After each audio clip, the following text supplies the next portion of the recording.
We thought the cabin was abandoned, but we discovered the hard way that the devil lived there. On October 12, 2011, during the day, 6 individuals disappeared or encountered something horrifying in the Hollow, a remote wilderness area. Their names were Ethan, Marcus, Chloe, Sarah, Mark, and Lisa. While exploring, they discovered an abandoned cabin, or so they thought. It was located deep within the wilderness area. Several weeks later, a search party investigating their disappearance found a recording device, revealing disturbing details of the events at the Hollow. What the recording described was gruesome and beyond comprehension. This is a story as told by Ethan. We just wanted to escape. That's how it started, how it always starts. Marcus, my friend since childhood, suggested a trip. Get away from the buzzing, stinking city. He knew I'd bring Chloe, my girlfriend, and he, ever the opportunist, pushed her to invite one of her co-workers. Sarah seemed harmless enough. While Chloe made the call to Sarah, Marcus, with that glint in his eye, told me about a place, the Hollow. Whispers online, forgotten blogs talking about unsettling disappearances, a cabin left to rot, deep in a stretch of woods the maps barely acknowledged. A darkness there, they said, since some unspoken event decades ago. Since then, silence. No one lived there. I liked the idea, a real adventure, but I told Marcus to keep the grim details quiet until we were closer. Let them ease into it. The next morning, Sarah joined us. Marcus immediately got that look. Sarah was striking. But I warned him. This trip was about seclusion, about the raw, unvarnished bush. We'd be without our digital umbilical cords for days. No signal. Sarah, being Sarah, used her phone relentlessly on the drive, trying to cram a lifetime of scrolling into a few hours while getting to know Chloe, her future tent mate. After 8 hours, the landscape felt wrong, the light thin. I said we still had a ways to go, thanks to the detours Marcus insisted on, but the girls were tired, the atmosphere heavy. Marcus, sensing the mood, wanted to stretch his legs. He suggested we camp right here, just for the night. Everyone agreed. First, I stopped at a small peeling roadhouse. Marcus, still fixated on the Hollow, had to inquire. He cornered an old man at the bar, someone who looked like the earth itself. The old man, grizzled, maybe named Thomas, was with another silent figure. The mood tightened the moment Marcus uttered the place's name. Thomas's expression changed, went cold. He said no one should ever go there. His companion, quieter, began to mumble about the missing, but the bartender cut them off, loudly. Said it's all local lore. Seeing Chloe watching us, a flicker of unease in her eyes, I thought it better to leave. But the strategy failed. The 2 girls had already noticed we were hiding something. A low-grade conflict started in the parking lot. When Marcus mocked Thomas's demeanor, trying to make light of the palpable dread, the quiet figure stepped in to defend his friend. He said Thomas reacted that way because he was there when the darkness first settled on that place. This only made Marcus more excited about the visit. It had the opposite effect on Chloe, who hadn't even known about any past events until now. The old man advised her to leave, said I was taking her to a very bad place. That's when Marcus, with that cruel edge he sometimes had, began to mock his warnings. The quiet man lost his patience. Other patrons in the cafe seemed a bit shocked when he decided to give us what we apparently wanted. He explained the way to the cabin. Wanting to avoid a real fight, the girls insisted on leaving. Marcus, surprisingly, got in the car. We camped a few kilometers ahead. The silence of the bush felt different here. amped up, expectant. Everyone pressured Marcus to tell them everything he knew. He said that decades ago, the cabin belonged to a recluse, not a family, but a single man. He spoke of the man's obsession, a growing darkness that emanated from the land, something he called the devil's embrace. The man started taking people, travelers, anyone who wandered too close, not for food, not for money, for something else, something the land demanded. The local residents, tired of the disappearances, tied together. They went to confront him. The man was killed, torn apart by the locals' fear and rage. But the darkness, the embrace, that wasn't destroyed. It fled, deeper into the woods. No one ever saw the man's final form, or whatever the embrace became, again. Sarah didn't really believe this. She asked why the neighbors didn't call the police instead of storming the place. But Marcus couldn't explain that part. He said not even the bodies were found. Part of the whispering is that they were absorbed by the land, by the embrace itself. No one knows what truly happened to the embrace after that night. But Marcus thought Thomas might know more than he wanted to reveal, since according to the quiet man, he was one of the residents who was there. Chloe said she had a bad feeling about this. She didn't understand the fun in going to such a place of suffering. But Sarah sided with Marcus. Sarah thought it could be fun. She promised Chloe they would leave if she felt bad. She also changed her mind about sharing a tent with Marcus, now that she knew more about his tendencies. The next day, Chloe still seemed uneasy. She remembered what the quiet man said about recent disappearances. I said that people go missing in remote areas all the time. It was nonsense. Back on the road, the trees pressed closer. I asked Marcus to repeat the directions. He'd only memorized half of them. Frustrated, I asked Chloe to call my old friend, Liam. Liam was an experienced bushwalker.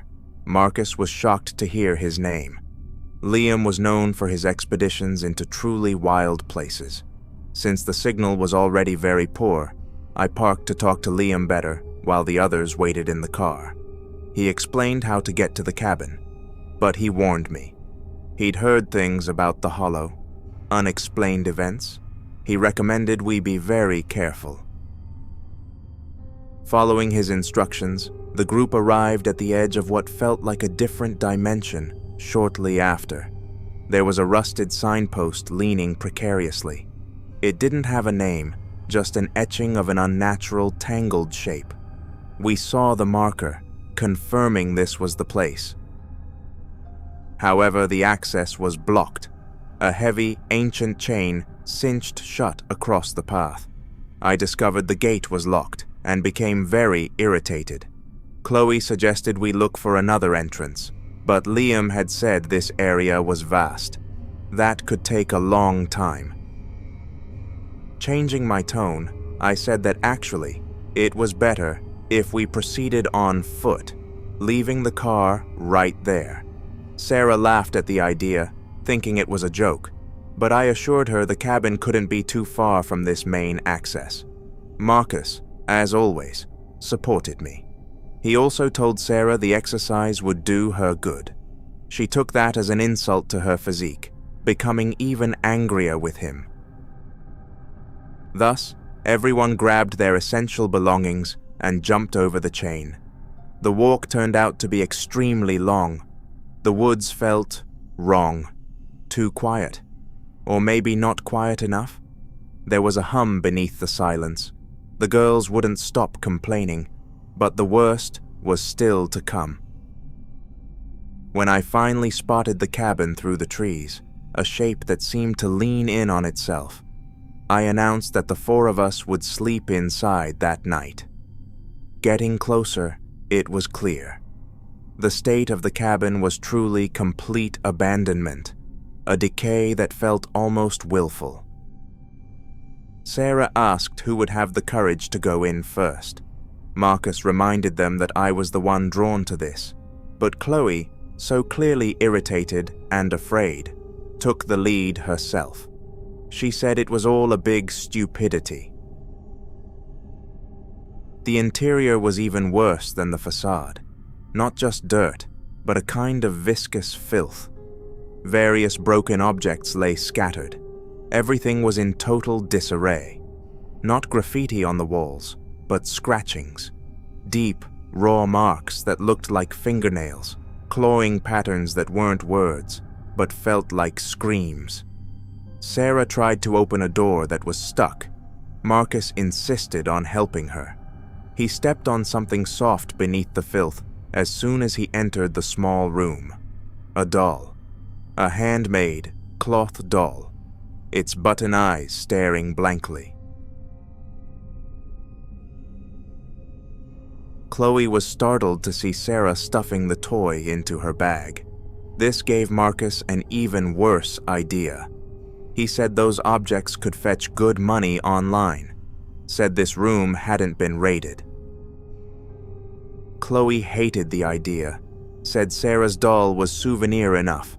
Didn't want anyone taking anything more. When an unnatural wind made one of the doors slam loudly somewhere deeper in the house, Sarah let out a scream, but it was immediately followed by a laugh. A brittle, nervous laugh. She was clearly trying to have fun with the scares. Chloe finally agreed to spend the night in the cabin, but she insisted that everyone slept in the same place. Even Sarah agreed with that. A jarring, sickening sensation. Not a memory I lived, but something forced into my mind, like a fractured film strip playing behind my eyes. I see figures, rough and desperate, invade this place. I see the man who lived here, twisted by the embrace, and the final, horrific thing he had become. I see one of the figures, Thomas perhaps, find the last of the man's victims, not tied to a bed, but part of the floor, fused to the very wood. His companions discover other remains, other victims hidden everywhere. Not human remains, distorted things. Limbs grown into walls, faces pressed into the dirt. The embrace itself, a shape in the corner, tells the figures that its current vessel, the man, is gone. Blue doesn't quite believe it's gone, but the others said this thing, whatever it is, won't last without a host anyway. And the embrace, it stays, unseen, watching those people deface its space until they finally stop moving, believing their work is done. Back in the present, the air was thick, cold. Marcus suggested we go out to explore more. Everyone rejected the idea, even Marcus. He was forced to postpone the adventure until the next day. Then everyone settled down in their sleeping bags. In the middle of the night, I had the impression of seeing a figure standing in the middle of the room, not covered in rags, covered in bark, twisted wood, watching us. But I just went back to sleep, convinced myself it was a nightmare. Exhausted from the previous day, the four of us only woke up after noon. Marcus was surprised to see two strangers approaching the cabin. They introduced themselves as Mark and Lisa, seekers like us. They'd heard the whispers. I asked where the rest of their group was. They replied it was just the two of them. Seeing this, Chloe offered them some of our dwindling food. We welcomed the couple of adventurers. When Sarah decided to show them the doll, she discovered the toy was no longer in her bag. Suspecting it might be a prank, Chloe pressed us to confess, but we genuinely didn't know what happened. Then, Sarah told them about what she saw in the middle of the night, but no one took her very seriously. She convinced herself it was just a nightmare. We went down to a nearby stream. The water tasted metallic, like blood. Marcus and Sarah were much closer than before. They were splashing each other. Sarah laughed upon seeing Marcus's makeshift swimming shorts floating on the surface. The fun ended abruptly. The figure, not the one from the woods, another one?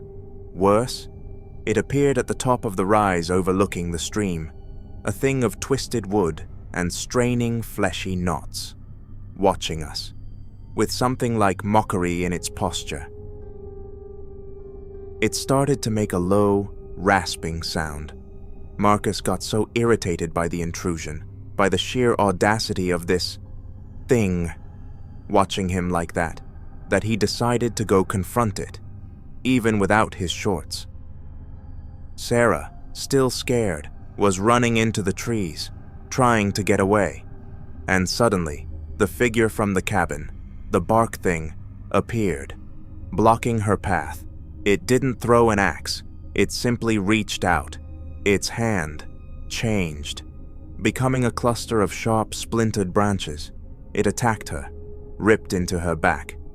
I woke up, cold, damp, tied up, not in a wooden cage, in something that felt organic, like being inside a rotting log. The smell was unbearable, sweet, coppery, decay and something else, something hot and living. With great effort, I managed to loosen the ropes. My hands were raw. I broke through the side of this living enclosure. Splinters and something that felt like bone. I soon discovered where the smell came from. This place wasn't a room. It was a chasm beneath the cabin, filled with growths, lumps of organic matter, some pulsating, and fused within them, bodies. Not whole, partial, at various stages of absorption, and among the various belongings of all those missing people. Clothing, shoes, a child's doll. I grabbed a small, smooth stone I saw embedded in the pulsating wall, hoping to have some proof, some evidence that might bring someone here later. Something that wasn't part of this place. I didn't even see the handmade doll Sarah took, now half submerged in the viscous fluid nearby. The last thing I remember is the feel of the stone in my hand, the stench in my nostrils, and the sudden searing heat as something reached for me. The recording cuts out here. The camera lens, found later, was cracked and covered in what appeared to be blood.